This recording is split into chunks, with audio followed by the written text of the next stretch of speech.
আজকে কোরআন থেকে দূরে সরে যাওয়ার কারণেই পৃথিবীর মুসলিম অধ্যুষিত জনপদ Iraq, Iran, Afghanistan, Palestine, Tajikistan, Kazakhstan, Turkmenistan, Libya, Syria, Algeria, Bulgaria, Nigeria সহ পৃথিবীর মুসলিম অধ্যুষিত জনপদগুলোতে বেছে বেছে টার্গেট করে করে ইহুদিবাদী ইসরায়েলের প্রত্যক্ষ মদদে সন্ত্রাসবাদী আমেরিকার আঙ্গুলি ইশারায় আর সাম্রাজ্যবাদী ভারতের নগ্ন হস্তক্ষেপে সারা দুনিয়ায় মুসলমানের রক্ত নিয়ে হোলি খেলা হচ্ছে। কথা বলেন ঠিক না ঠিক? তার এই ধারাবাহিকতায় সেই ষড়যন্ত্রের অংশ হিসাবে ৫৬,০০০ বর্গ মাইলের প্রাণপ্রিয় মাতৃভূমি বাংলাদেশ, শাহজালাল, সাফরান, সামাদ্দুন, শরীয়তুল্লাহ তিতুমিরের প্রাণপ্রিয় মাতৃভূমি বাংলাদেশ, লক্ষ লক্ষ শহীদের রক্তের বিনিময়ে অর্জিত লাল সবুজের প্রিয় মাতৃভূমি বাংলাদেশ, ৯০% মুসলিম অধ্যুষিত আমাদের প্রাণের প্রিয় মাতৃভূমি বাংলাদেশে একটি ছোট্ট মহল সুপরিকল্পিত ভাবে ইসলাম, মুসলমান, ইসলামী আন্দোলন, ইসলামী নেতৃত্ব এবং উলামায়ে কেরামের বিরুদ্ধে সুগভীর ষড়যন্ত্র বেঁধে উঠেছে। কথা বলেন ঠিক না ঠিক? সুতরাং ফিরে আসতে হবে, কোরআনের কাছে ধারণ করতে হবে শুধু এই কোরআন। এই কোরআন শুধু চুমু খাইলে দায়িত্ব শেষ হয়ে যাবে না। কোরআন দিয়ে শুধু মিলাদ মাহফিল পড়লেই কোরআনের হক আদায় হয় না। রমাদান কারিমে কোরআন দিয়ে শুধু খতমে তারাবি পড়লেই কোরআনের হক আদায় হয় না। আপনার পিতার মৃত্যুর পরে, মাতার মৃত্যুর পরে ৩ দিন, ৭ দিন, ১০ দিন, ৪০ দিনে কোরআন খানি করলেই কোরআনের হক আদায় হয় না। কথা বলেন ঠিক না ঠিক? কারণ কোরআনে কারিমের বিধান প্রতিষ্ঠার জন্য আমাদের প্রিয় নবী, বিশ্ব নবী, মানবতার বন্ধু মুহাম্মদ রাসূলুল্লাহ সাল্লাল্লাহু আলাইহি সাল্লাম শিয়াবে আবু তালিবে ৩ বছর কারারুদ্ধ থেকে মানবতার জীবন যাপন করেছেন মুসলমান। কথা বলতে হবে ঠিক না ঠিক? এই কোরআনের বিধান প্রতিষ্ঠার জন্য প্রিয় নবী তাইফে পাথরের আঘাতে জর্জরিত হয়েছেন। এই কোরআনের বিধান প্রতিষ্ঠার জন্য আসহাবে কেরাম কাতরে জীবন দিয়েছেন। এই কোরআনের বিধান প্রতিষ্ঠার জন্য আমাদের ইমামে আজম আবু হানিফা রাহিমাহুল্লাহ জেলখানায় ঢুকে ঢুকে শহীদ হয়েছেন। কথা বলতে হবে ঠিক না ঠিক? শুধু তাই নয় মুসলমান, এই কোরআনের বিধান প্রতিষ্ঠার জন্য সৈয়দ কুতুব শহীদ হয়েছেন। এই কোরআনের বিধান প্রতিষ্ঠার জন্য শহীদ হাসানুল বান্না জীবন দিয়েছেন। এই কোরআনের বিধান প্রতিষ্ঠার জন্য পৃথিবীর দেশে দেশে বিশ্বব্যাপী ইসলামী আন্দোলনের নেতারা হাসি মুখে ফাঁসির মঞ্চকে বরণ করেছেন। কথা বলতে হবে ঠিক না ঠিক?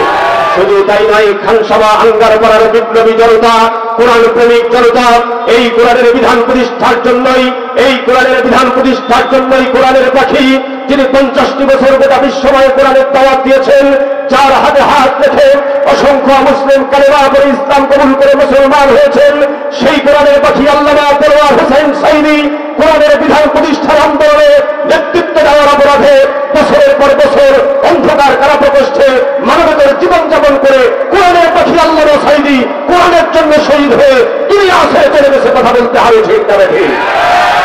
মনের মাঝে একটাই স্বপ্ন বারে বারে উকি দেয়, যে স্বপ্ন ভুলে থাকা যায় না। রাতের ঘুমের মাঝে স্বপ্নে তোমায় দেখি, নয়ন বাড়ি ফেলে তোমার ছবি আঁকি। রাতের ঘুমের মাঝে স্বপ্নে তোমায় দেখি, নয়ন বাড়ি ফেলে তোমার ছবি আঁকি। এই হৃদয় মাঝে থেকে তোমার ছবি নবী মুছে ফেলা যায় না, যে স্বপ্ন ভুলে থাকা যায় না। কালেমা পড়ুন লা ইলাহা ইল্লাল্লাহ। সবাই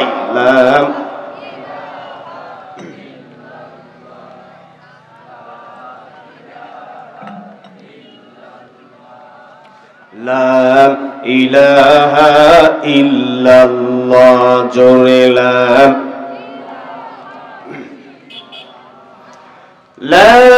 ইলাহা ইল্লাল্লাহ মুহাম্মাদুর রাসূলুল্লাহ সাল্লাল্লাহু।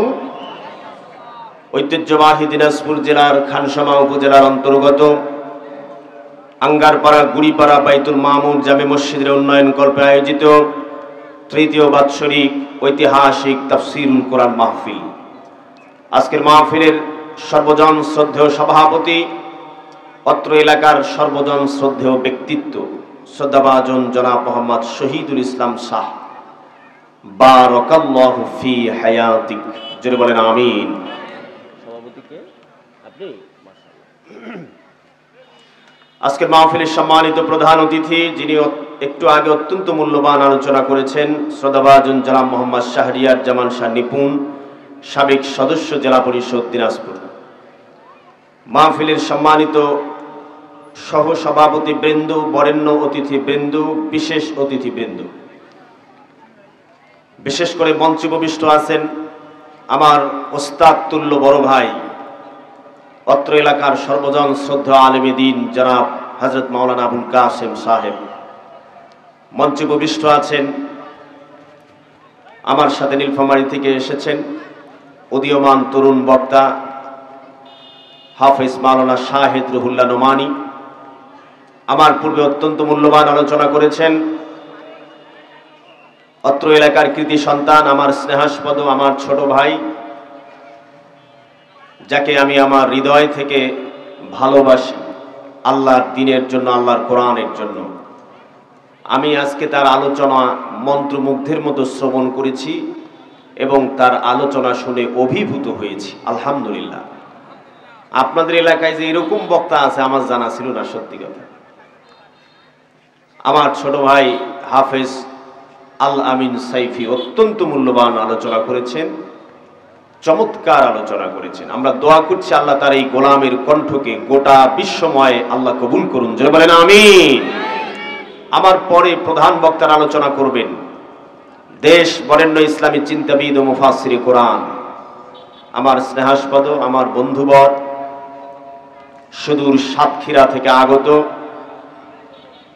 এই জনপদের মানুষের অত্যন্ত পছন্দের মুফাসসির, যার নাম শুনলে হাজার হাজার মানুষের ঢল নামে, যিনি গত বছরও এই মাঠে কিংবা তার পাশে কোনো এক জায়গায় এসেছিলেন।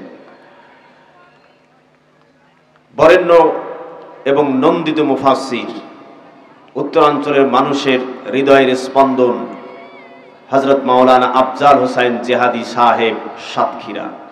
আমরা দোয়া করছি আল্লাহ তার এই গোলামের কণ্ঠকে গোটা বিশ্বময় কবুল করুন, জোরে বলেন আমিন। মঞ্চে উপবিষ্ট সম্মানীয় নেতৃস্থানীয় ব্যক্তিবর্গ, হযরত উলামায়ে কেরাম, আমার সামনে বসা একান্ত প্রিয় কোরআন পাগল তৌহিদি জনতা, পর্দার অন্তরালে অবস্থানরতা সম্মানিতা মা এবং বোনেরা, বন্ধুবর, যুবক ভাইরা, স্নেহের কচিকাচারা, আমরা সবাই মহান মুনিবের দরবার ইলাহিতে মস্ত গমনত চিত্তে শুকর জ্ঞাপন করছি, যার একান্ত অনুগ্রহে কোরআনের জন্য অত্যন্ত প্রতিকূল একটা পরিবেশ, একটা বিভীষিকাময় ভয়াবহ পরিবেশ আমরা পার হয়ে এসেছি। কথা বলেন ঠিক না বেঠিক? কতটা খারাপ পরিবেশ আমরা পার হয়ে এসেছি। এক বছর আগেও কোরআনের মাহফিলের পারমিশনের জন্য এমন লোকদের দ্বারে ধর্ণা দেওয়া লাগতো যে নিজে কোরআনের এক অক্ষর পড়তে জানে না। কথা বলেন ঠিক না বেঠিক? যদি পেটের মধ্যে বোমা মারেন, ওর পেট থেকে কোরআনের একটা সূরা বেরাইবে না। এইরকম অসৎ, অযোগ্য, দুর্নীতিপরায়ণ, কোরআন বিদ্বেষী নেতার কাছে কোরআনের মাহফিলের পারমিশনের জন্য দিনের পর দিন ধর্ণা দেওয়া লাগতো। কথা বলেন ঠিক না বেঠিক? আল্লাহ ওই পরিস্থিতি থেকে আমাদের উদ্ধার করছেন, আমাদের বাঁচাইছেন। আপনারা খুশি না বেজার? জোরে বলেন খুশি না বেজার? পিছনের লোকগুলা খুশি হন নাই, আগতে ভালো আছিলেন নাকি ভাই? মানে আল্লাহ যে ওই পরিস্থিতি থেকে আমাদের বাঁচাইছে, আপনারা খুশি হন নাই? খুশি হয়েছেন সবাই?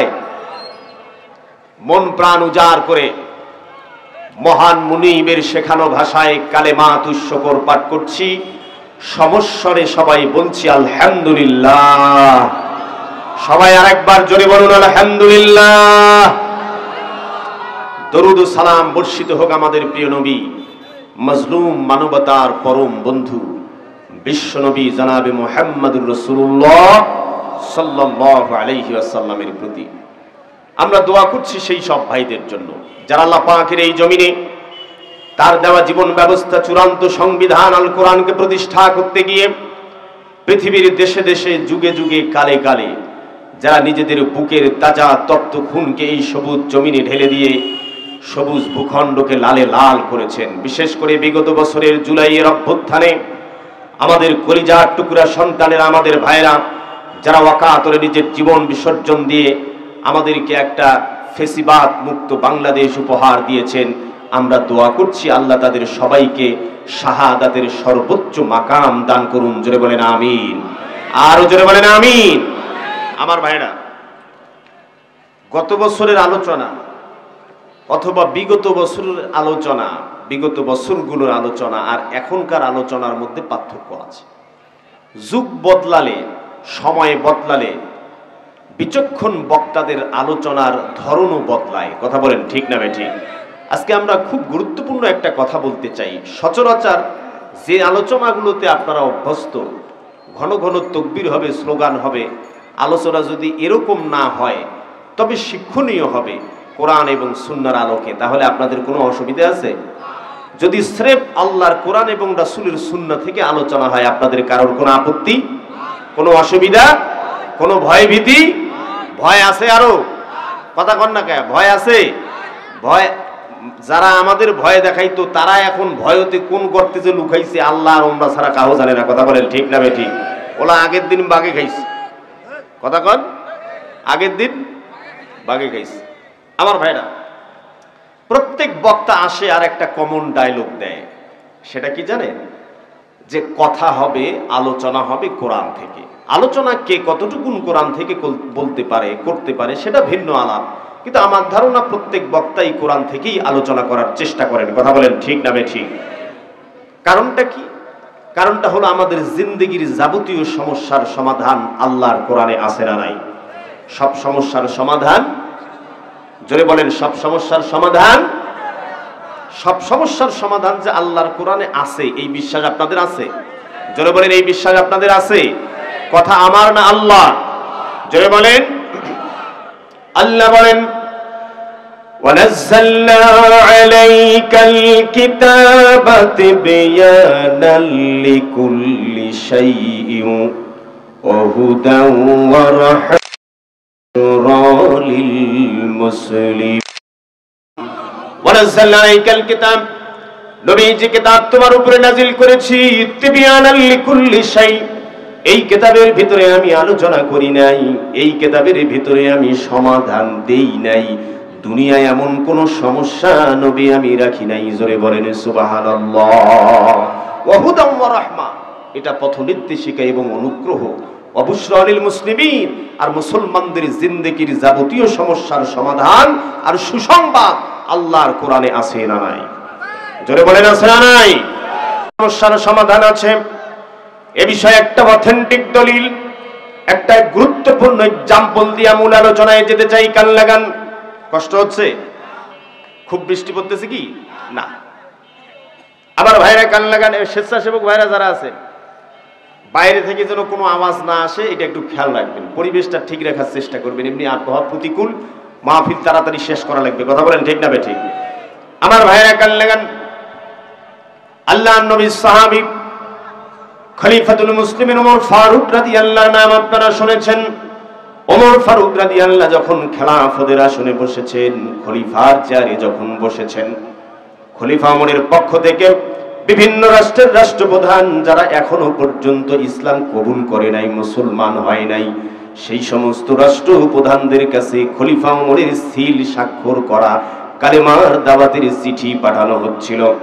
পার্শ্ববর্তী মুসলিম রাষ্ট্রপ্রধান, খ্রিস্টান রাষ্ট্রপ্রধান, আহলে কিতাবের অনুসারী, তার কাছে যখন ওমরের সিল স্বাক্ষর করা কালেমা দাওয়াতের চিঠিটা যখন হাতে গেল, চিঠি হাতে পাওয়ার পরে জরুরি মন্ত্রী পরিষদের বৈঠক তলব করলেন ওই আহলে কিতাবের অনুসারী খ্রিস্টান রাষ্ট্রপ্রধান। মন্ত্রী পরিষদের বৈঠকে চিঠি উপস্থাপন করা হলো।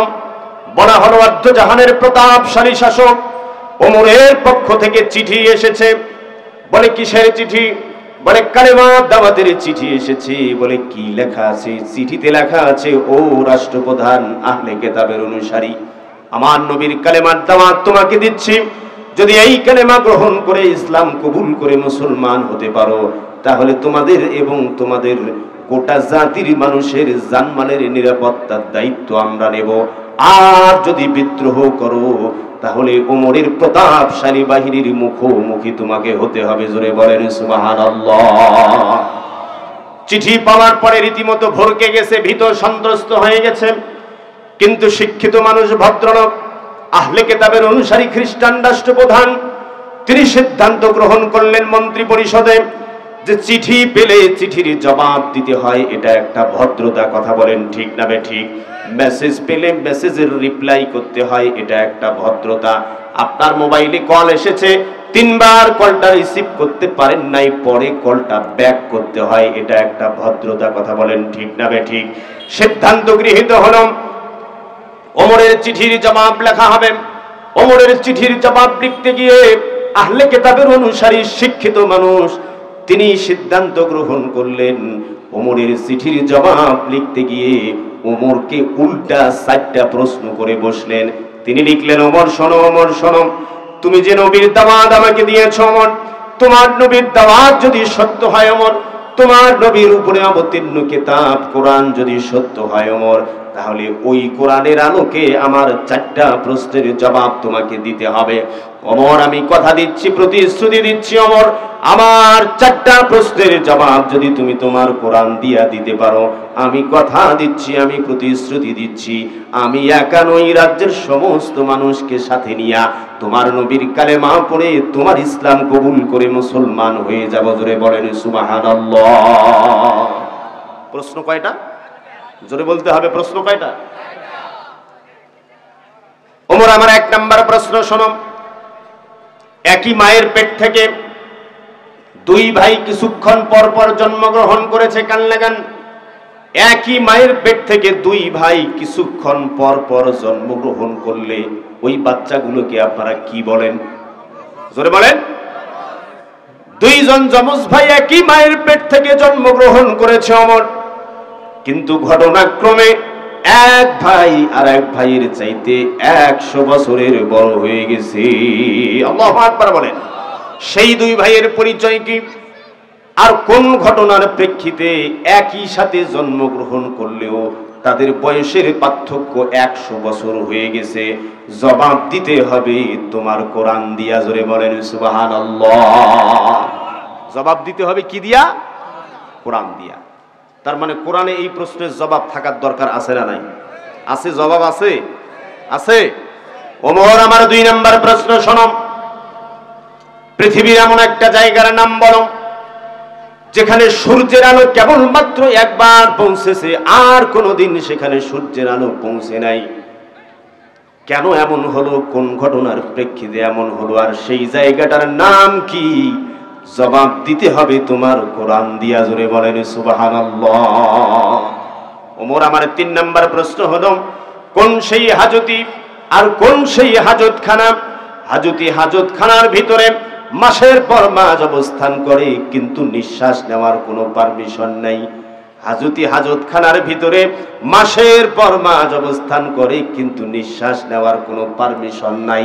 নিঃশ্বাস নেওয়া ছাড়াই হাজতি সব চাইতে নিরাপদে থাকে। জোরে বলেন সুবহানাল্লাহ। সেই হাজতি আর হাজতখানার পরিচয় কি? জবাব দিতে হবে কি দিয়া? কি দিয়া?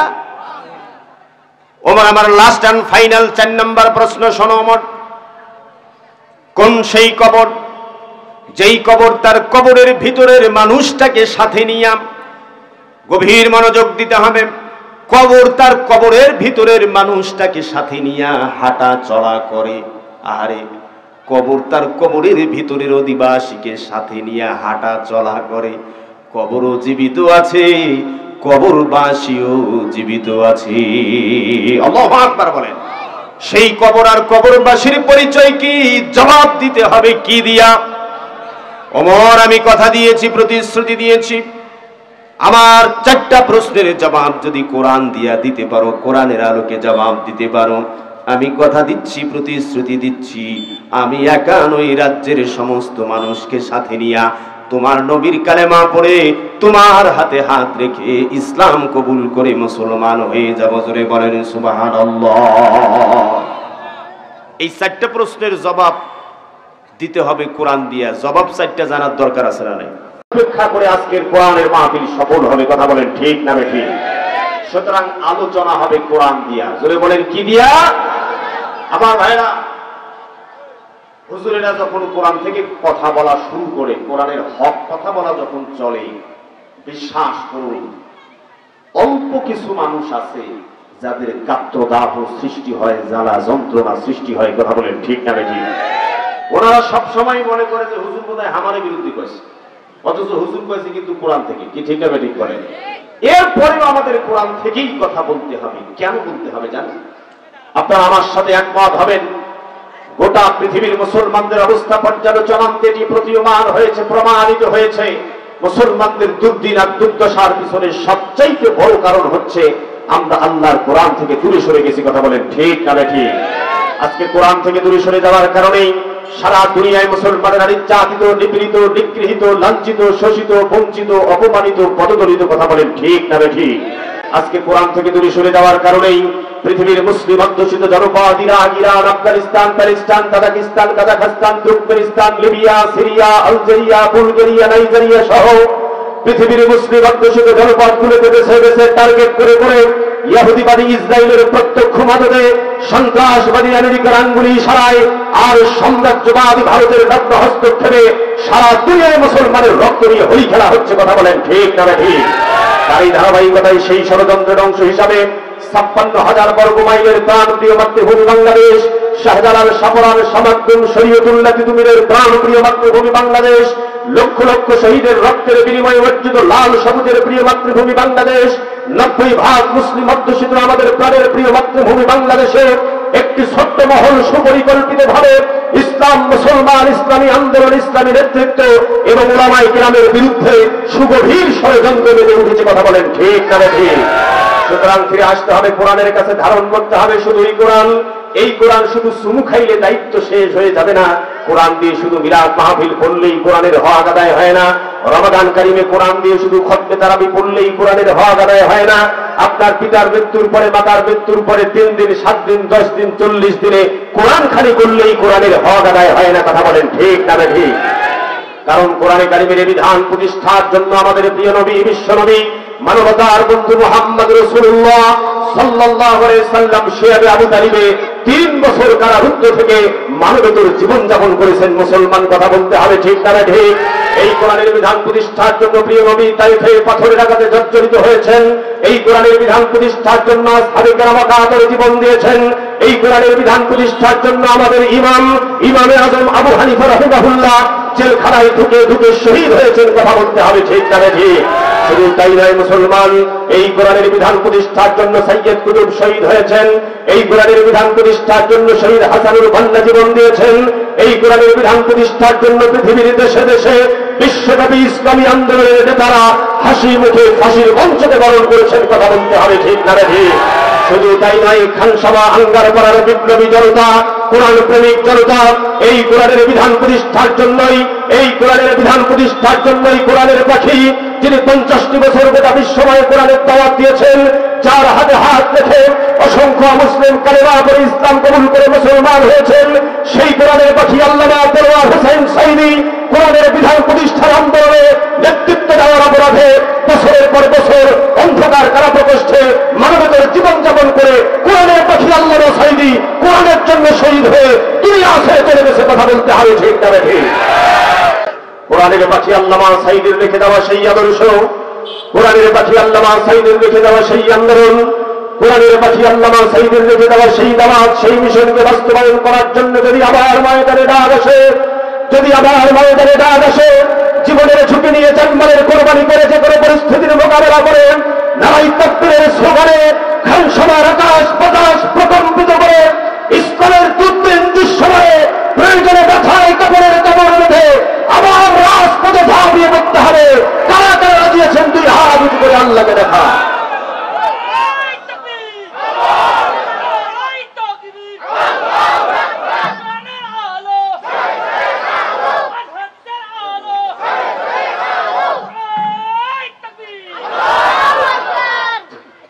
বেজার হইলেন নাকি? হ্যাঁ, কোন অসুবিধা? হ্যাঁ আমার ভাইরা, সুতরাং আলোচনা হবে আল্লাহর কোরআন থেকে।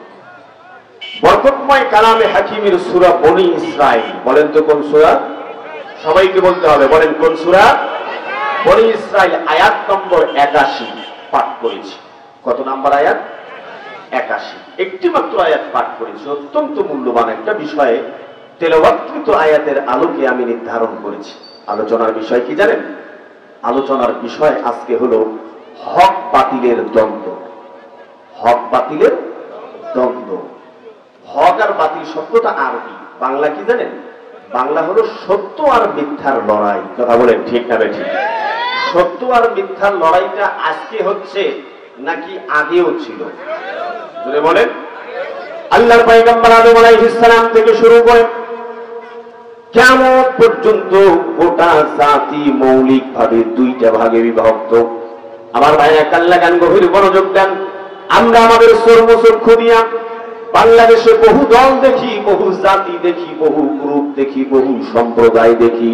পৃথিবীতে এরকম অসংখ্য দল আছে, জাতি আছে, গোষ্ঠী আছে, সম্প্রদায় আছে, কিন্তু গোটা জাতি, সম্প্রদায় আর দলগুলো মৌলিকভাবে দুইটা ভাগে বিভক্ত। একটা হলো হকের পক্ষে আর একটা হলো বাতিলের পক্ষে। কথা বলেন ঠিক না বেঠিক? আল্লাহ কুরআনে বলেন আল্লাযীনা আমানু ইউকাতিলুনা ফি সাবিলিল্লাহ ওয়াল্লাযীনা কাফারু ইউকাতিলুনা ফি সাবিলিত তাগুত। আল্লাহু আকবার বলেন। রব্বুল আলামিন বলেন আল্লাযীনা আমানু ইউকাতিলুনা ফি সাবিলিল্লাহ।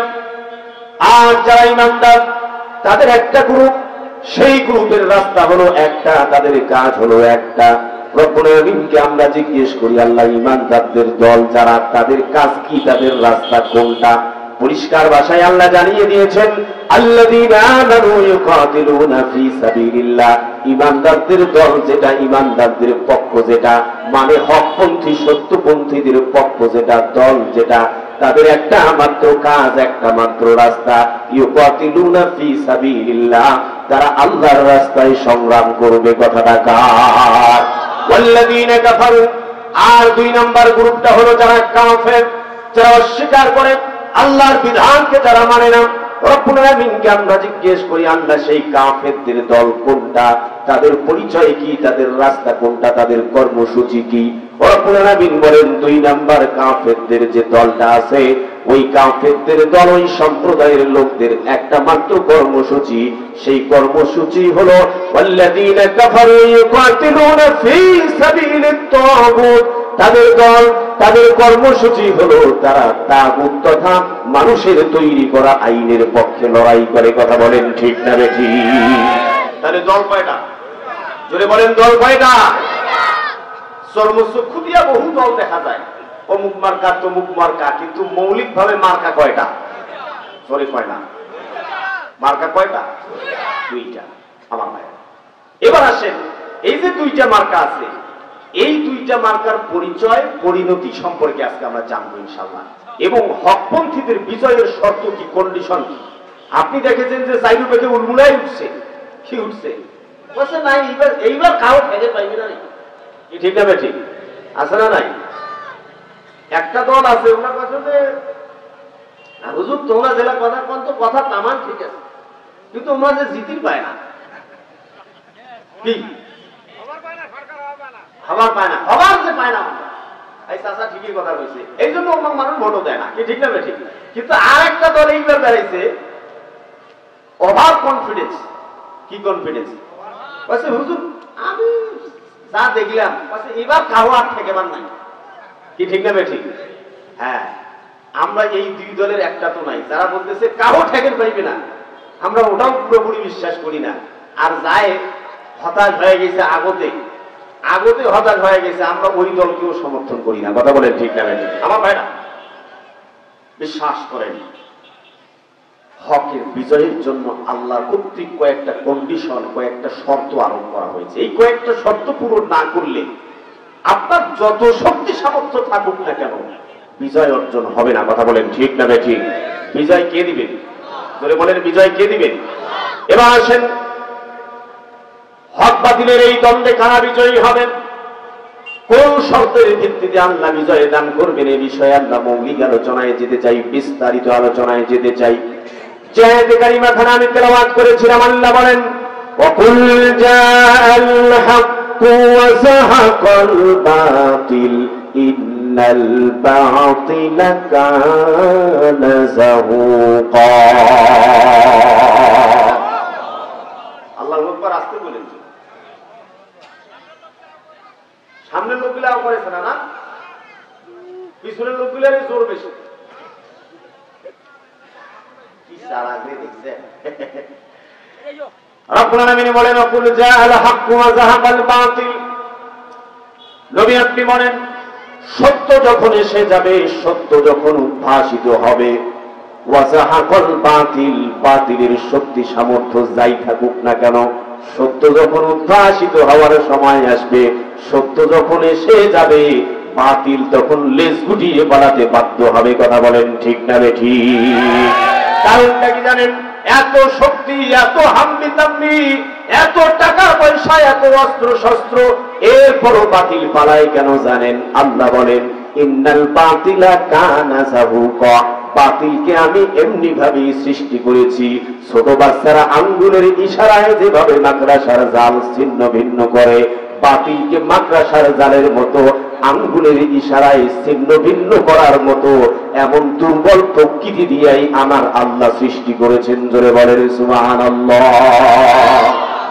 দেখতে শুনতে যত প্রভাবশালী প্রতাপশালী হোক না কেন, কারো কারো আছে না প্রত্যেক এলাকাতে।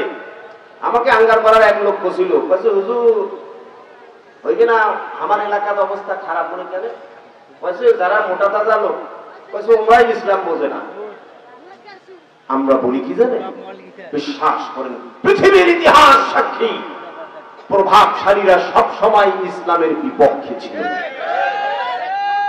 কিন্তু ওই প্রভাব প্রতিপত্তি, ওই শক্তি সামর্থ্য, ওই সহ্য বিচ্ছ, ওই সহায় সম্পদ যেটা ইসলামের বিরুদ্ধে কাজে লেগেছে, বিশ্বাস করেন একেবারে তাসের ঘরের মতো সবকিছু নিমিষেই ভেঙে চুরমার হয়ে যায়। কথা বলেন ঠিক না ঠিক? কথা বলেন। হ্যাঁ, আমার ভাইরা কাল লেগেন, হকের পক্ষে যারাই থাকবে তারা যদি একেবারে নিঃস্ব হয়, অসহায় হয়, অতিশয় দুর্বল প্রকৃতির হয়, তাদের টাকা পয়সার শক্তি সামর্থ্য একেবারেই যদি না থাকে, মাওলানা আবুল কাসেমের মতো সাদা সিধা লোক কিন্তু শখের বাজারের মতো কিংবা শখের বাজারের আজগার আলী চাচার মতো সহায় সম্বলহীন মানুষ যদি তারা হয়, কিংবা আমার মতন শিশু কিশোর তরুণ মানুষ যদিও তারা সেই দলের লোক হয়, তার নেতৃত্বে যদি থাকে, দল বড় ব্যাপার নয়, ব্যক্তিটা বড় ব্যাপার নয়, টাকা পয়সা শক্তি সামর্থ্য আসল ব্যাপার নয়, আসল ব্যাপার হলো হকপন্থী হওয়ার কারণেই আল্লাহ তাদেরকে বিজয় দিবেন। কথা বলেন ঠিক না ঠিক? আমার ভাইরা, আল্লাহর নবী সাল্লাল্লাহু আলাইহি সাল্লাম একদিন এক যুদ্ধের সফরে গেছেন কাল্লাগান।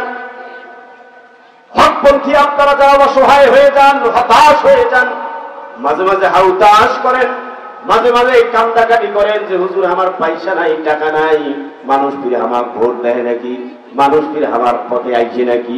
বিশ্বাস করেন একটা ঘটনা, একটা এক্সাম্পল দিলে বিষয়টা একেবারে পানির মতো ক্লিয়ার হয়ে যাবে।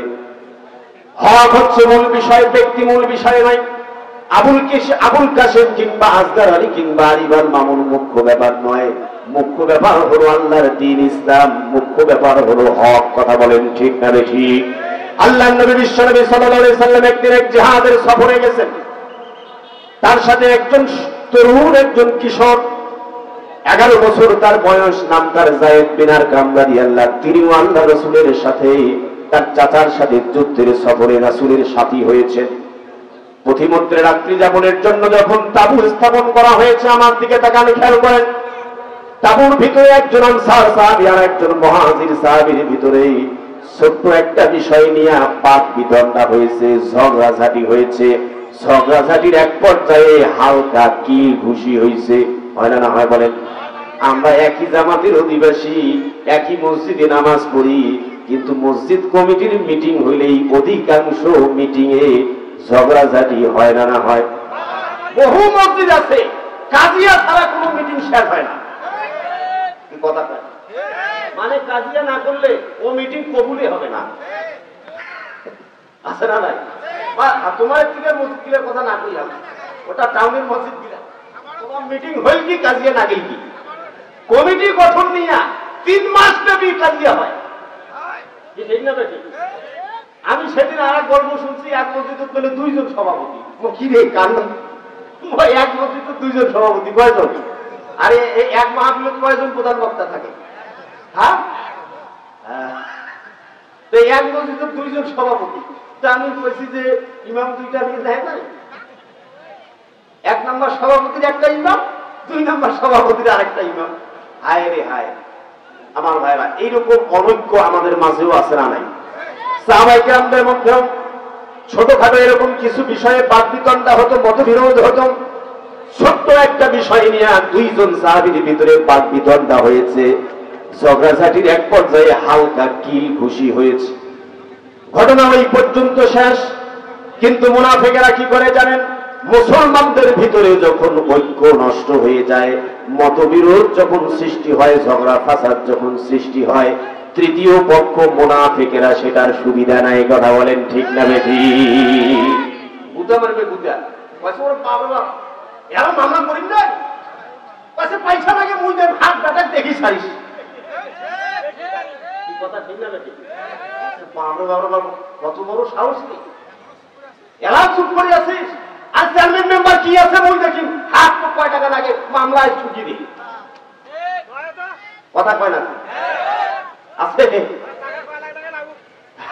কইছে বেটা ঝুলি ছাড়মু আইস। হাত মোবাইল দিয়ে দিছিস?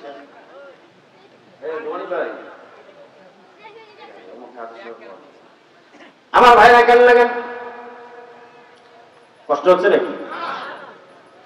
2 জন সাহাবীর ভিতরে ছোট্ট একটা বিষয় নিয়ে দ্বন্দ্ব হয়েছে। তৃতীয় পক্ষ, তার নাম কি জানেন? তৃতীয় পক্ষের নাম হলো উবাই ইবনে সালুল। এই ভদ্রলোক এটার সুযোগ নিছে, জরুরি ভিত্তিতে রাইততে মিটিং ডাকাইছে। তার মধ্যে লোক, তার কোম্পানির লোক, তার আদর্শের লোক যারা, তাদেরকে নিয়ে একটা তাঁবুতে গোপন মিটিং ডাকাইছে, দরজা জানলা বন্ধ। গোপন মিটিং ডাকায়া উবাই ইবনে সালুল মুনাফিকদের নেতা, সে কি বলল জানেন? একটা সংক্ষিপ্ত ভাষণ দিল।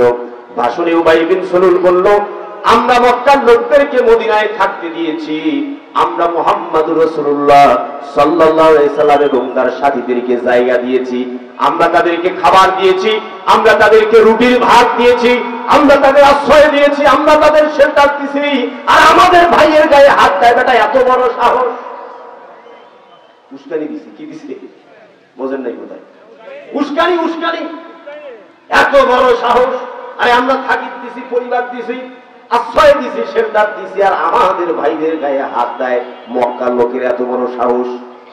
তার আদর্শের লোক, তার মতের অনুসারী যারা, তারা বলল, নেতা এখন কি করা যায়, বুদ্ধি দেন তো। বলছে বুদ্ধি এখন না, মদিনায় এই সফরে শেষ হওয়ার পরে যখন মদিনায় যাব, মদিনায় যাবার সাথে তোমরা যদি আমাকে একটু খালি সাপোর্ট দাও, তাহলে আমি খেলা দেখে দেব। বলে কি সাপোর্ট চান? বলে তোমরা খালি আমার পাশে থাকেন, মদিনায় যাওয়ার সাথে সাথে ওই মুহাম্মদুর রাসূল এবং তার সাথীদেরকে মদিনা থেকে ঘাড় ধাক্কা দিয়ে বের করে দেয়া হবে। জোরে বলেন নাউজুবিল্লাহ। দেখছেন? আরে ঘটনা কি, আর অনেক বুদ্ধি করছে কি ঠিক না বেঠিক? তিলক তাল বানায় না, তিলক তাল বানাইছে। এরপরে কি ঘটনা ঘটনা জানেন? দরজা কপাট নাকি দিয়ে তাঁবুর ভিতরে তারা সিদ্ধান্ত নিয়েছে, তারা মনে করেছে কারো বোধহয় টের পায় নাই। আরে প্রত্যেকটা বাড়িতে যখন গোপন মিটিং হয় কেউ শোনে না, কিন্তু ছোট্ট ছোট্ট গোয়েন্দা অফিসার আছে না নাই? মহিলার ঘর জানে না যে এই সোয়াগিরা যে তামান শুনিয়া মার কথা দাদির আগত করবে, দাদির কথা মার আগত করবে, ওটা কিন্তু কাউ জানে না। ঠিক আছে, ঠিক বলে কথা বলে। কিছু সওয়া আছে না, অতিরিক্ত পাকা সওয়া, তামান বাড়ি খালি টেটা লাগিয়ে দিয়ে বেড়ায়, আছে না ভাই?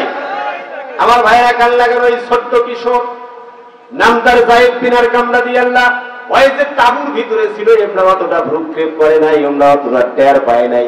যায়েদ বিন আরকাম রাদিয়াল্লাহু যখন শুনছে রাসূলকে মদিনা থেকে বিতাড়িত করা হবে, আরে যায়েদ ছোট্ট কিশোর জায়েদের অন্তরে রাসূলের জন্য অগাধ ভালোবাসা, জায়েদের মনটা জায়েদের হৃদয়টা হাহাকার করে উঠেছে। এই কথা শোনার সাথে সাথে তাবু থেকে আস্তে করে বের হয়ে চাচার কাছে যেয়ে বলছে, চাচা এই সিদ্ধান্ত হয়েছে উবাই বিন সলুলের গোপন মিটিং এ। চাচা ঘটনা সহ্য করতে না পেরে, ঘটনা শোনার পরে স্থির থাকতে না পেরে আমার নবী ঘুমানোর প্রস্তুতি নিচ্ছেন। আমার নবী কিচ্ছু জানেন না, এত কিছু ঘটে গেছে। দ্রুত গতিতে নবীর তাবুতে গিয়ে বলছেন, ইয়া রাসূলুল্লাহ, ইয়া হাবিবাল্লাহ, গুরুতর একটা খবর নিয়ে এসেছি, বার্তা নিয়ে এসেছি। রাসূল জানতে চাইলেন, এই তড়িঘড়ি করে রাত্রিবেলা ঘুমানোর সময় কি সংবাদ নিয়ে এসেছো চাচা ভাতিজা, বলো তো দেখি। এবার যায়েদ বিন আরকামের চাচা যায়েদকে বললেন, যায়েদ তুমি কি কি শুনেছো নিজের মুখে বলো। যায়েদ বিন আরকাম রাদিয়াল্লাহু 11 বছরের কিশোর যা যা শুনেছেন রাসূলের কাছে হুবহু তাই পেশ করলেন। আমার নবী বিশ্বনবী এই ঘটনা শোনার পরে আর স্থির থাকতে পারলেন না। রাত্রিবেলায় উবাই বিন সলুলকে রাসূলের তাঁবুর ভিতরে জরুরি তলব করলেন। তড়িঘড়ি করে রাসূলের তাঁবুতে উবাই বিন সলুল যখন হাজির হলেন, উবাই বিন সলুলকে রাসূল বললেন, তোমার নামে অভিযোগ এসেছে, তুমি নাকি আমার বিরুদ্ধে সিদ্ধান্ত নিয়েছো। আমি এবং আমার সাথী মক্কার লোকেরা যারা তোমরা মদিনায় যাদেরকে আশ্রয় দিয়েছো, মদিনায় যাওয়ার পরে তোমরা নাকি আমি এবং আমার সাথীদেরকে মদিনা থেকে বিতাড়িত করবে। ঘটনা সত্য নাকি? এই খবর শোনার পরে উবাই বিন সলুল আল্লাহর নামে শপথ করে বলতেছে, ইয়া রাসূলুল্লাহ, ইয়া হাবিবাল্লাহ, বিশ্বাস করেন আমি সাক্ষ্য দিচ্ছি আপনি আল্লাহর রাসূল, আমি জীবনে এই কথা কই নাই। নাউজুবিল্লাহ। মানে মুনাফিকদের একটা বৈশিষ্ট্য কি জানেন? না না না, মিথ্যা তো কয়, কথায় কথায় ক্রিয়া করে। যাই কথায় কথায় বেশি ক্রিয়া করে, কসম করে, শপথ করে, মনে করবেন ওর ভেজাল আছে না? ঠিক আছে ভাই, হ্যাঁ, কথায় কথায় ক্রিয়া করে, মুখস্থ হয়ে গেছে। কথায় কথায় কোরআনের কসম, মার কসম, বাপের কসম, আল্লাহর কসম, রাসূলের কসম, আছে না নাই? ওর কসম ফিরি কি কসম লাগে ওই কয়ে দিবে। বিশ্বাস করেন যারা ঘন ঘন কসম করে, মহিলাদের মধ্যে এরকম লোক অনেকে আছে যারা কসম করে ঘন ঘন, এই লোকটার মিথ্যাবাদী হওয়ার আশঙ্কা বেশি না কম? আমার ভাইরা এবার কান লাগান। আল্লাহর নবী সাল্লাল্লাহু আলাইহি সাল্লামের কাছে অস্বীকার করে বসলো। অস্বীকার করার পরে রাসূলের সামনে দিয়ে হেঁটে গেল। ছোট্ট যায়েদ বিন আরকাম রাদিয়াল্লাহু আনহুর মনটা বেজায় খারাপ হয়ে গেল, কিছু বলল না, চুপচাপ ছিল এতক্ষণ। রাসূল এবার কি করেছে জানেন? রাসূল এবার যায়েদ বিন আরকামের দিকে যখন তাকিয়েছে, যায়েদ বিন আরকাম 11 বছরের কিশোর ঠোঁট ফুলিয়ে কান্নাকাটি শুরু করল। রাসূল তাকে মাথায় হাত বুলিয়ে সান্ত্বনা দিয়ে বলছে, যায়েদ কেঁদো না, যায়েদ কাঁদো কেন? যায়েদ বিন আরকাম বললেন, ইয়া রাসূলুল্লাহ, ইয়া হাবিবাল্লাহ, আমি ছোট্ট মানুষ, এজন্য আমার কথা আপনি বিশ্বাস করেন নাই। আর উবাই বিন সলুল প্রভাবশালী মানুষ, এজন্য আপনি তার কথা বিশ্বাস করেছেন। মুস্কি হেসে রাসূল বললেন, সত্য কোনটা মিথ্যা কোনটা আমার আল্লাহ সবচাইতে ভালো জানে। আল্লাহু আকবার বলে। রাসূল বলছে, যায়েদ আমার কাছে কোনো প্রমাণ নাই, তুমি অভিযোগ দিয়েছো আর লোকটা অস্বীকার করেছে, এতটুকুই ঘটনা, আমার কাছে কোনো প্রমাণ নাই। আমি তোমার পক্ষেও যেতে পারছি না, তার পক্ষেও যেতে পারছি না। রাসূল তো গায়েব জানতেন না, কথা বলেন ঠিক না ঠিক?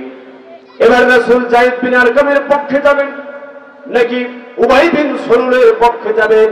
রাসূল দ্বিধায় পড়ে গেছেন, সংশয়ে পড়ে গেছেন।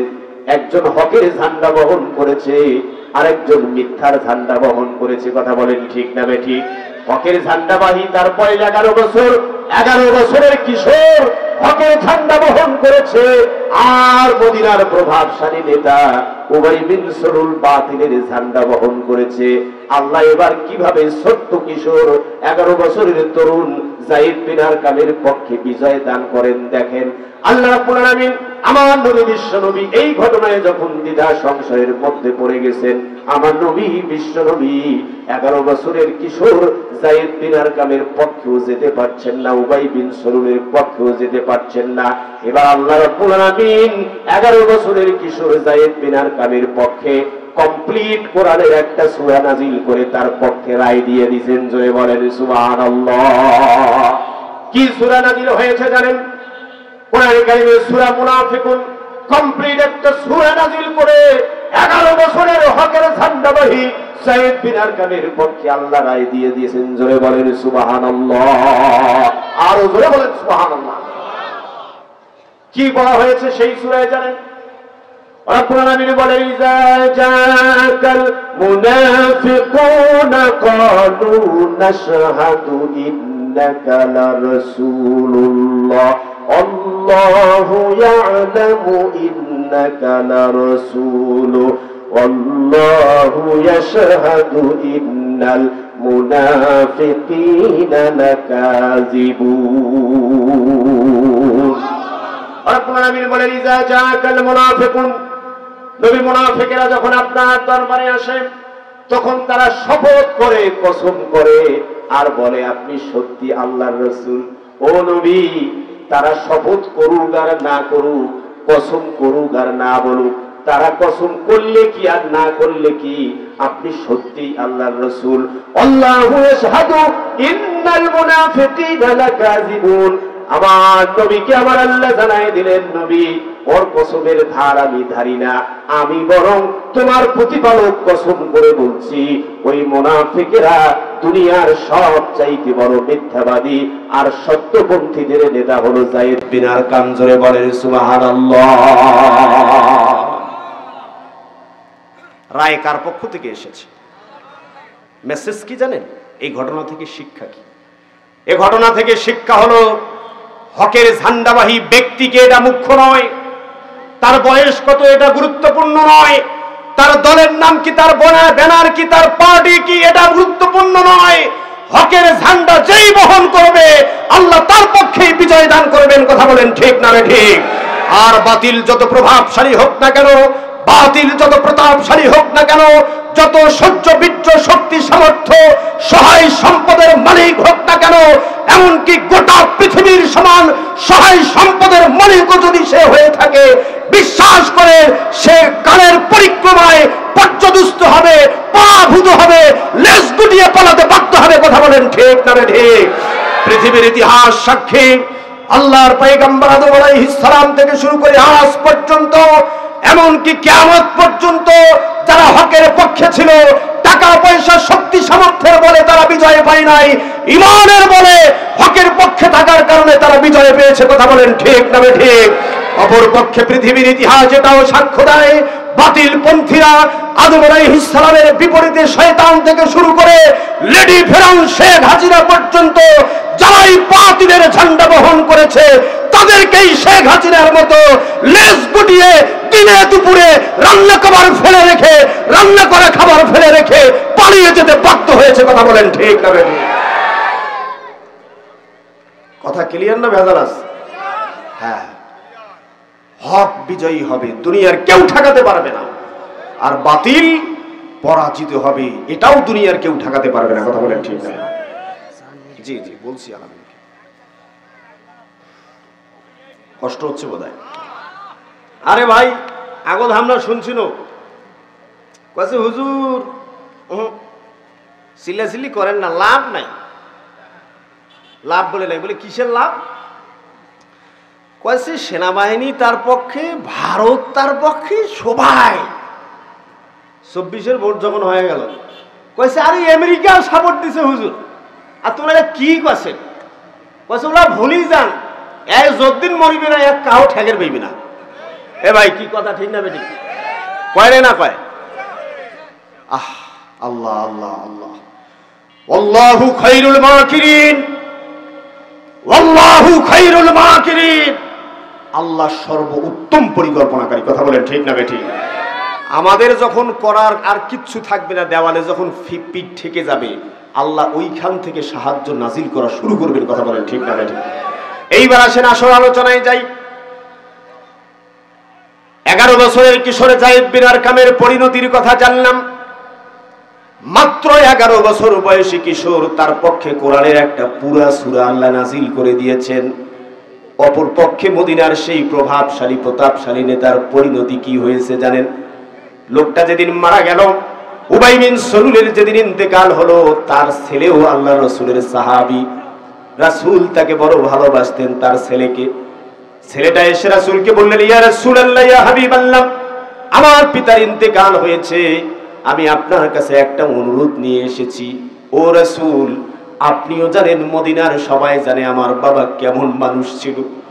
ইয়া রাসূলুল্লাহ, আপনার কাছে বিনয়ের সাথে দুইটা অনুরোধ করতে চাই। এক নাম্বার অনুরোধ হলো, আমি চাই আপনি নিজে আমার বাবার জানাজার ইমামতি করবেন।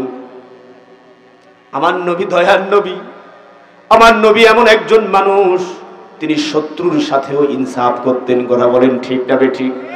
আমার নবী রাজি হয়ে গেলেন, বললেন জানাজার প্রস্তুতি নাও, আমি নিজে জানাজার ইমামতি করব। কান গভীর মনোযোগ দেন।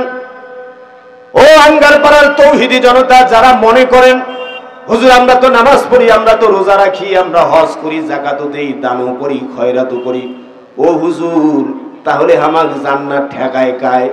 আমার ভাইরা কান লাগান, এই একটি ঘটনা গোটা জিন্দেগির মোড় চেঞ্জ হয়ে যাবে, আপনার গোটা জীবনের মিশন ঘুরে যেতে পারে। কান লাগিয়ে শোনেন। রাসূল বললেন, 2 নম্বর অনুরোধ কি বাবা বলো তো শুনি।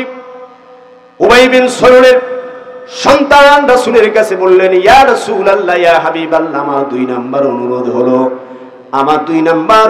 হলো, আমার পিতার কাফনের জন্য আপনার পুরাতন একটা জুব্বা দেন, আপনার পুরাতন কাপড় দিয়ে আমার বাবার কাফনের ব্যবস্থা করব। টাকার অভাব ছিল নাকি? কথা পায় না, পয়সাওয়ালা লোক রে ভাই। কেন রাসূলের পুরাতন কাপড় চাইলেন জানেন?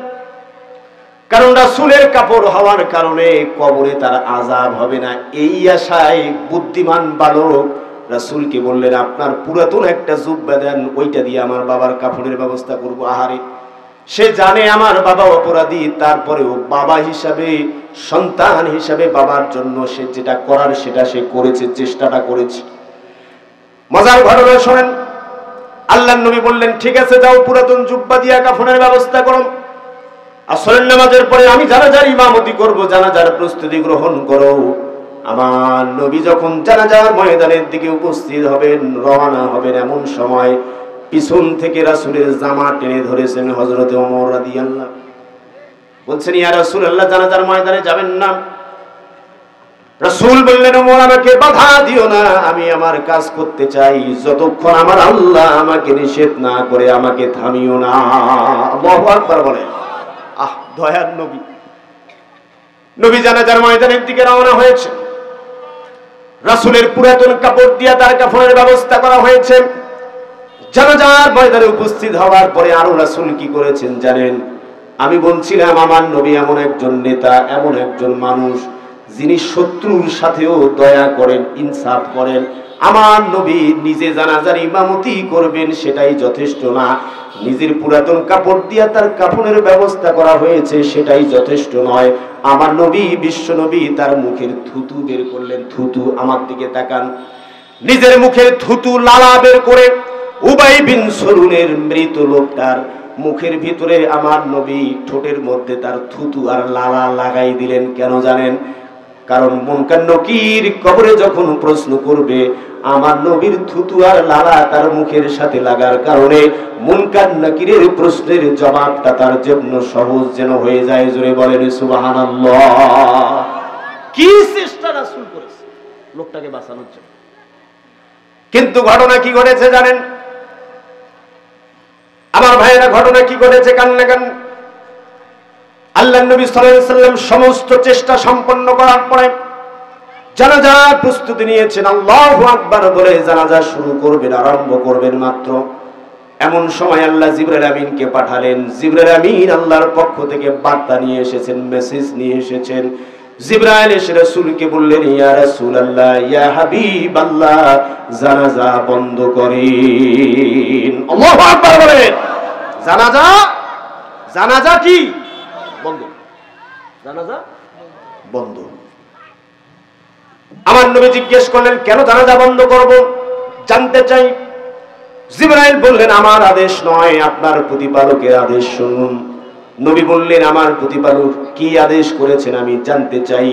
কোরআনে কারীমের সূরা তাওবার আয়াত নাযিল করে দিলেন। আল্লাহ বলেন, ইস্তাগফির লাহুম আও লা তাস্তাগফির লাহুম ইন تستغفر لهم 70 مرة فلن يغفر الله لهم আল্লাহু আকবার বলেন আল্লাহু আকবার বলেন কি নির্দেশনা জারি করা হলো জানেন আল্লাহর পার্লামেন্ট থেকে আরশে আজিমের আদালত থেকে কি সিদ্ধান্ত জারি করা হলো জানেন রব্বুল আমিন জানিয়ে দিলেন ইস্তাগফির লাহুম আও লা তাস্তাগফির লাহুম নবী আপনি ক্ষমা চান আর না চান ও নবী আপনি জানাজা পড়ান আর না পড়ান ইন তাস্তাগফির লাহুম 70 মাররা ও নবী এই লোকটার জন্য যদি 70টা জানাজাও আপনি পড়ান প্রত্যেকটা জানাজার ইমামতি যদি আপনি করেন ফালাইয়াগফিরাল্লাহু লাহুম ফালাইয়াগফিরাল্লাহু লাহুম ওই লোকটাকে আল্লাহ কোনোদিন ক্ষমা করবে না কথাটা কাসেম ভাই এটা কোরআনে আছে না আমি বানাছি হাফেজ আছেন মানে কথাটা কেন বললাম জানেন আমি এই ওয়াজ করছিলাম সুন্দরগঞ্জে গাইবান্ধার যখন হাসিনা আসিল চেয়ারম্যান ধরি ফেলাইছে ইউনিয়ন পরিষদের চেয়ারম্যান বলছে এগুলা কি কথা কন হুজুর আমি বলে এটা কোরআন আছে রে বাবা বিশ্বাসে না করে লাস্টত তো চেয়ারম্যান উঠে গিয়েছে চলি লাস্টত পুলিশও চলে এসছে মাহফিলও হয় নাই পরে এবারও সুন্দরগঞ্জ গেছিলাম তো মুইফিজ যে চেয়ারম্যান আছে না নাই বলছে নাই ওটা পালাইছে মানে বিশ্বাসে না করে এটা যে কোরআন আছে কথাটা আল্লাহু আকবার বলেন আমি একটু আগে বলতেছিলাম না কোরআনের কিছু কথা আমি জাস্ট শুধু অনুবাদটা করে দিচ্ছি কিন্তু কিছু মানুষ আছে মনে করে যে হুজুর বোধহয় আমাদের বিরুদ্ধে কইছে কি ঠিক না ঠিক বলে আমার ভাইরা কান লাগান নবীকে নির্দেশ দেওয়া হলো 70টা জানাজাও যদি আপনি পড়ান কাম হবে না ঘটনা যদি এই পর্যন্ত থাকতো তাও একটা কথা ছিল আর একটু আগে যায় আর একটা আয়াত নাজিল করে আল্লাহ কি জানেন আল্লাহ বলেন ওয়ালা তুসাল্লি আলা আহাদিন মিনহুম মাতা আবাদান ওয়ালা তাকুম আলা কবরিহি রব্বুল আমিন বলেন ওয়ালা তুসাল্লি আলা আহাদিন মিনহুম মাতা আবাদান ও নবী তার জানাজা পড়া তো দূরের কথা কান লাগান আল্লাহ বললেন ও নবী তার জানাজা পড়া তো দূরের কথা ওই লোকটা এবং তার অনুসারীরা মাতা আবাদান কিয়ামত পর্যন্ত তার পার্টির লোক তার আদর্শের লোক তার অনুসারী তার কোয়ালিটির লোক যারা ইন্তেকাল করবে ওয়ালা তাকুম আলা কবরিহি তার জানাজায় যাওয়া তো দূরের কথা কোন মুসলমান যেন তার কবরের পাশেও না দাঁড়ায় কথাটা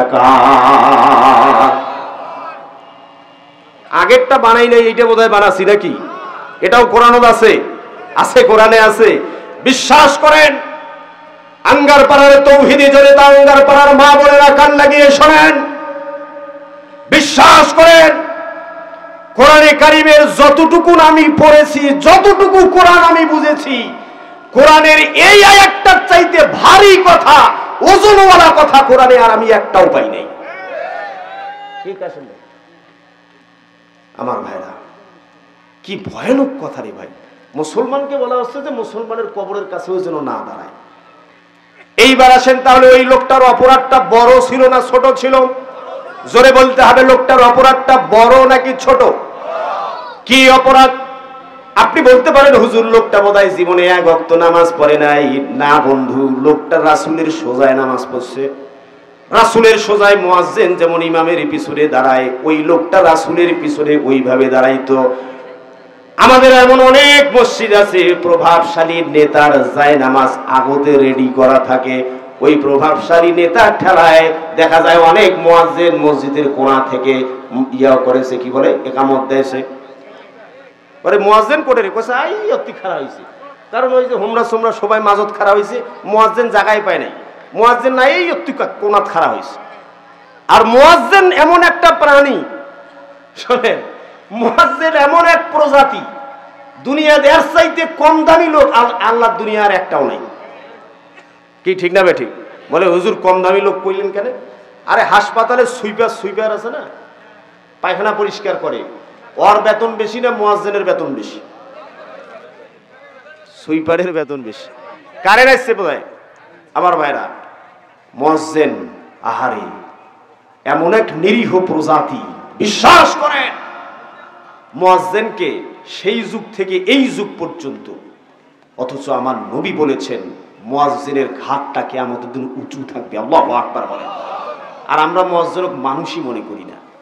সারা জীবন ঘুষ খাইছে, সুদ খাইছে, রিটায়ারমেন্টের পরে মসজিদের সভাপতি হয়েছে, সারাদিন মুয়াজ্জিনক তুলাধুলা করে, সারাদিন মুয়াজ্জিনক ধমকায়, মনে হচ্ছে আর বাড়ির কাজ করালো।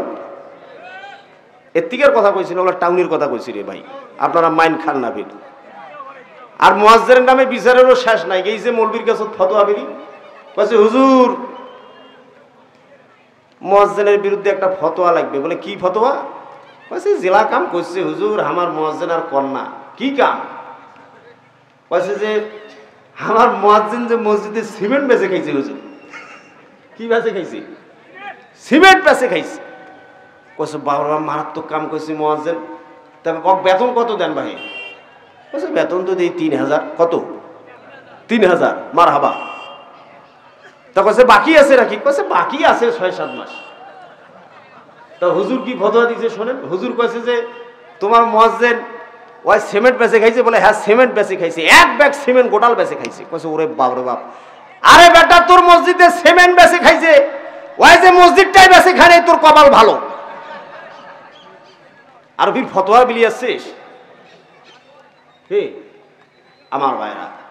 উবাই বিন সলুল নামাজ পড়তো, শুধু তাই নয় রাসূলের পিছনে সোজায় দাঁড়ায় নামাজ পড়তো, সহিহ পদ্ধতিতে নামাজ পড়তো। কি ভাই আমাদের মধ্যে আমিন জোরে হবে না আস্তে হবে, এগুলা নিয়ে কিলাকিলি আছে না নাই? ওই লোকটা কোনো কিলাকিলির ভিতরে ছিল না, সরাসরি রাসূল যা পড়তো, সল্লু কামা রাআইতুমুনি সল্লি, রাসূলকে যেভাবে নামাজ পড়তে দেখেছে সেও সেভাবে নামাজ পড়তো। তার মানে সহিহ কায়দায় নামাজ পড়িয়াও লোকটা বাঁচতে পারে নাই। সহিহ কায়দায় রোজা করছে, হজ করছে, যাকাত দিছে, তাও লোকটা বাঁচতে পারে নাই। হুজুর তাহলে লোকটা বোধহয় সুদ খাইতো। বিশ্বাস করেন লোকটা সুদ খাইতো এরকম কোনো প্রমাণ নাই, লোকটা ব্যভিচারী ছিলেন এরকমও কোনো প্রমাণ নাই। বলে হুজুর তাহলে লোকটার অপরাধটা কি ছিল? লোকটা বোধহয় শিরক করতো। বিশ্বাস করেন মুসলমান, লোকটা শিরক করতো এরকমও কোনো প্রমাণ নাই। বলে হুজুর তাহলে লোকটার অপরাধটা কি ছিল?